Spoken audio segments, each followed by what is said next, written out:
Hello and welcome to Amipal, the #1 place on the internet for the sweetest Amiga content. Long-time viewers may recognise my A600 here in the background. I started this channel by basically testing games and other bits and pieces on that machine. But in the process it decided that it wouldn't boot anymore. So I'm going to be taking a look at this today. I'm going to be cracking it open, which is a first for me. I've never looked inside an A600 personally. You know, I've seen images on the internet, but first person is a completely different thing, isn't it? So I think we're going to open it up, take a look, see if we can work out what's going on, but I think it's probably in need of a recap. Let's crack on. So here it is, my boxed A600. You can see it's not in exactly the best of nick. That's because the person who I bought it from on eBay absolute years ago now decided to basically send me it boxed like this without wrapping it up in another box. So this was actually covered in parcel tape, which you can actually see kind of being torn off here and around other sides and pieces. So I'm not that happy with that. The eagle-eyed amongst you may have seen something in the corner of the shop there, which is a replacement box that I've ordered. I'll go into that a bit later on, but let's carry on with opening this up. In we go. Oh, it's a tough one. You see it's just completely smushed around the edges, which I wasn't altogether happy with. So here we go. Can't remember what was in here. Oh yes, I do have another joystick. This is, if I remember correctly, the squeakiest stick in the world. I don't think I've even tried that, but it's good to know that I've got a backup, isn't it? It's probably one that's due to be opened up and cleaned up and fixed. The Amiga guide. Now, who published this? It's got a nice A1200 on it, isn't it? Amiga helpline. What to do when things go wrong. I wonder if they cover the eventual need for recapping of 30-year-old hardware. Let's have it for Video Amiga on the back. Of course, the Amiga was well known for its ability to output standard video. Yeah, it's nice. Thought that was in there. And then we've got a disc box. Of course, everyone had disc boxes in the day, so we've got Workbench 2.05 in there, which is good to see, and of course a plethora of copy discs. That's one's not. Colour alphabet. Is that a font disc? Brian the Lion. Also deep ink. Midnight Resistance. I forget what that is. Might have to try that out if this boots again. Chaos Engine, that'll be the standard OCS version. Deliverance, don't remember that. Stone Age, oh, I don't know. Anyway,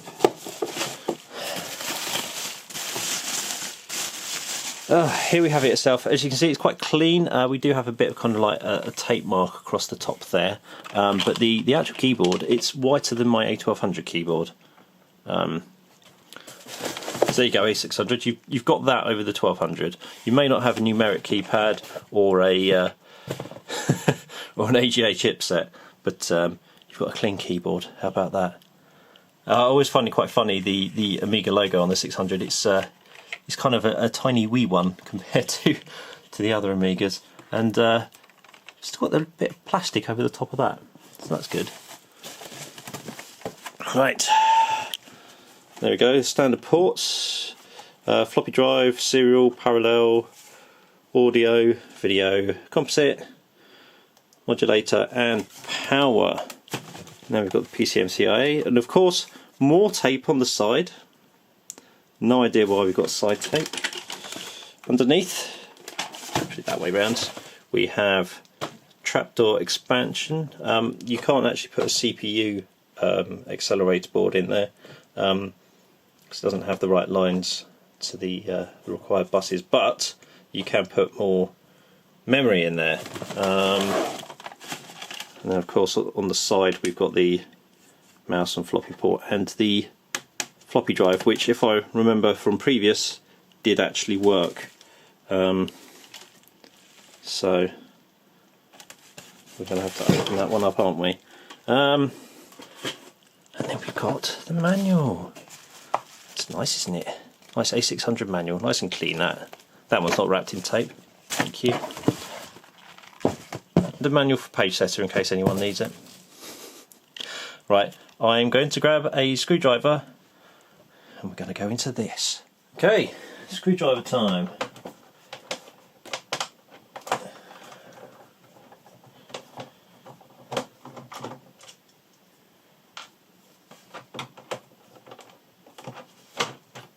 You sometimes find that these just seized in there with time. This actually has the manufacturer's seal already broken, so I assume someone's already gone into this before. I certainly haven't. Come here. Right, we continue. That bang was my head. So I'm going to have a large chunk out of my already fragile skull. They're the ones at the front. There we go. I've got one at the side. There's not one on this side like there is on the 1200, so I'm assuming it just clips in there. Oh, they're in quite tight. Just take the ones off the back.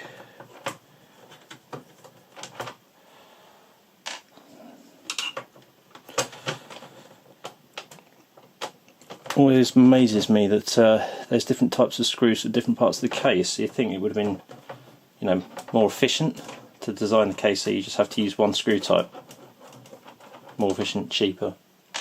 You know, when you've got a volume of thousands that you're building. Okay.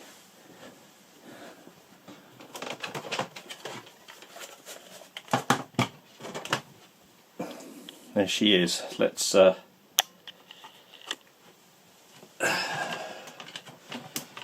her up.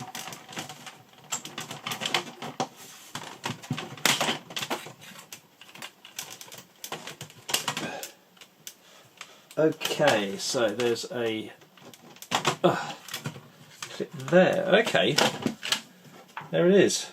Like I said, I've never opened up a 600 before, so I wasn't really aware of what would happen with the keyboard. It looks like it's actually clipped in there quite tight. You probably can't see there. Let me scroll up. There we go. So that's actually quite tight in there. Metal backed. This power clip, I haven't got the words, connects down the keyboard, actually prevents you from lifting it up. So now I know that. I'll try not to do that again and pull it so tight, because obviously these things are old and delicate. Of course, we've got a floppy drive. This is a power computing memory expansion. So I have to take a look at that. Of course, we've got the hard drive cradle. That's not screwed in, so that should pop out. But yeah, it actually seems to be in there quite tight. There's probably a knack to that. Of course, the keyboard connector coming down here. I don't really want to have to remove that. I'll only do so if I have to, because again, they're delicate, and also they're a pain in the arse to get back in. Right, there we go, there's the cradle out. So, let me get a pen and we'll point to various things. So, bit dusty in here. PCMCIe connector down here. We've got the Kickstart ROM here. That'll be for, let's see, 391304. I think that's for WebEdge 2, Kickstart 2, I think. We've got a 68000 here, which is much larger than the 68020 in the 1200s. Here we have Gale. We don't actually have a name on this one, which I'd expect to see. This is all new to me.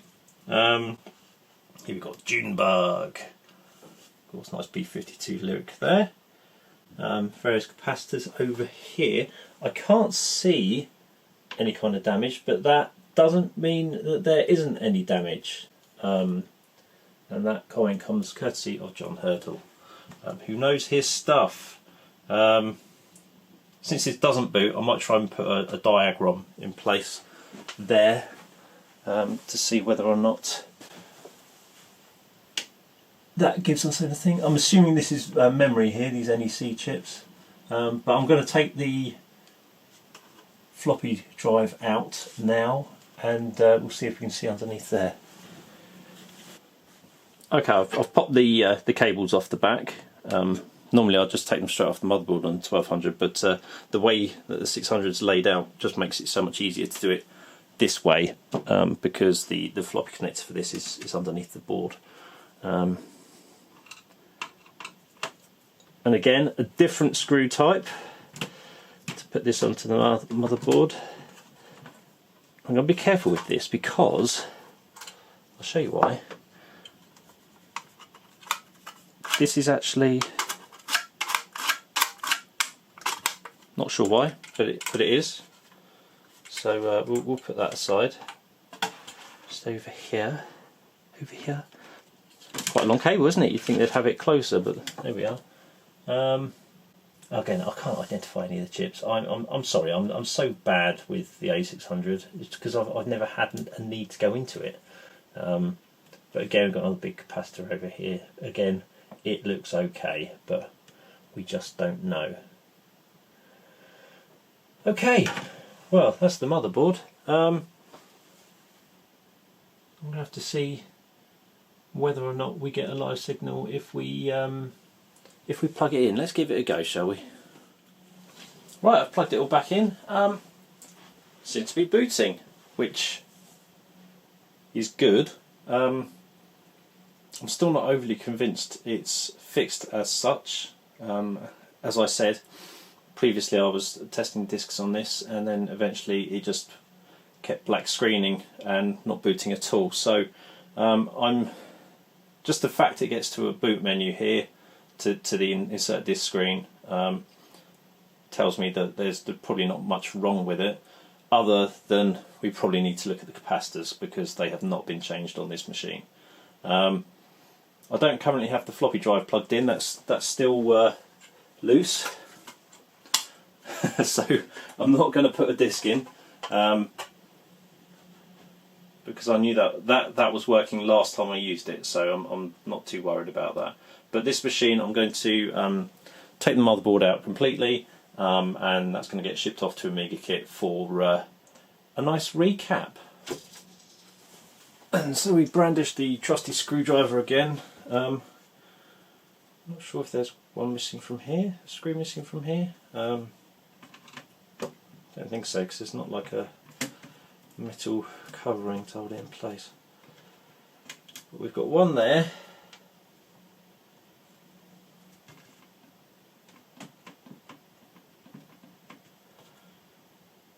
And where else? I'd assume that there'd be more than one screw, but I'm only seeing one.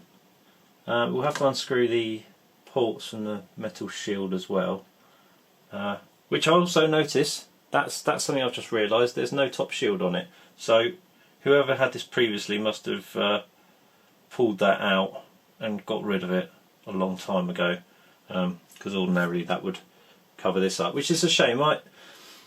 Doesn't quite make it as original for me, but there we go. We don't need a metal shield in this day and age because it's not like our LCDs kick out radio waves.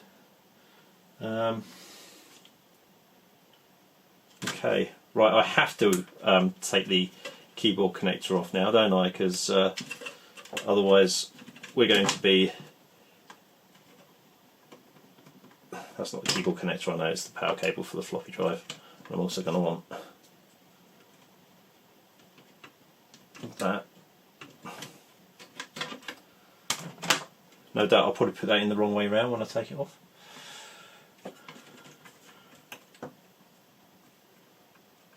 Let's take that out, which won't actually come out without going through the trapdoor.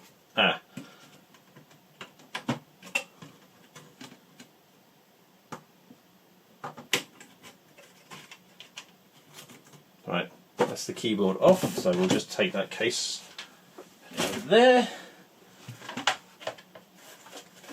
No, this will probably fall out now. Switch it, swap it, turn it upside down. Words, please.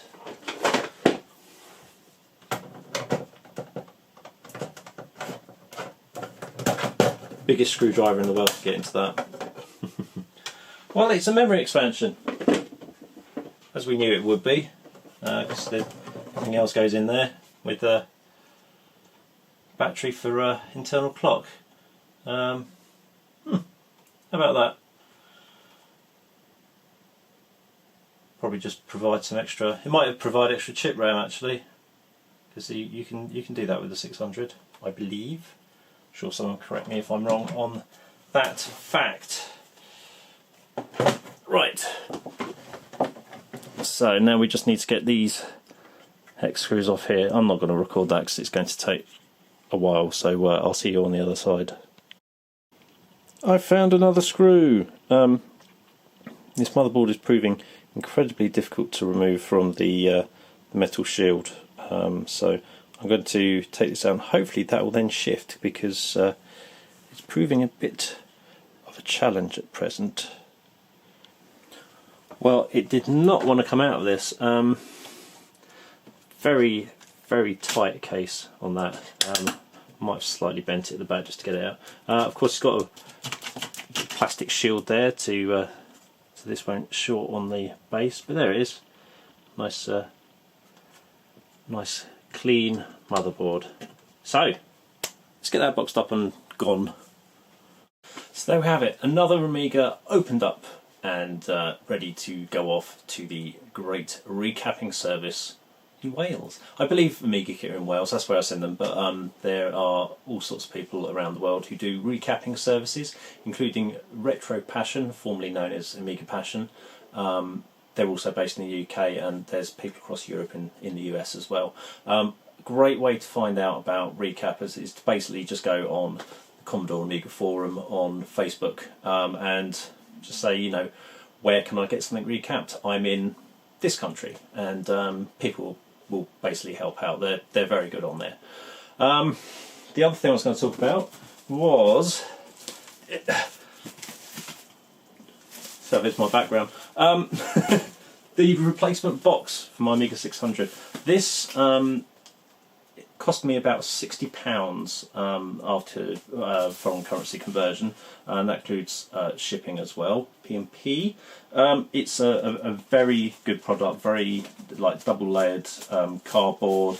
It's got cardboard inserts in there as well if you've lost your polys on the original box. And just in case anyone is concerned, because I know there are some people who get really wound up about this, it visibly says remake by Placative Druk CH. I've pronounced that completely wrong and I do apologise. It's a chap called Dominic Booz. Again, I'm pronouncing it wrong. Please correct me. And he's made a plethora of boxes for big box Amigas, A1200s, A500s. You can find which ones you want. I think he's recently done the one for CD32, and I think he's also done ones for Blizzard accelerators as well. So if you need one for a Blizzard that doesn't currently reside in an Amiga, for whatever reason, there are boxes available for that. I won't put that together in today's episode. I'll do that for when the motherboard comes back from Amiga Kit, and we'll have the full ensemble complete. Thanks for watching. If you've got any questions about what you've seen in this episode or just the Amiga in general, please give me a shout, and thanks for watching. Cheers. One other thing, the A600 I think is possibly the most difficult machine to get out of its case. I haven't opened a CD32 yet, so I may be proven completely wrong on that decision. But compared to the A1200 and the A500, the A600 it's literally squeezed in there so tightly. They did a really good job at trying to keep it as small as possible, which makes it really damn difficult to get the blooming thing out. Anyway, thanks.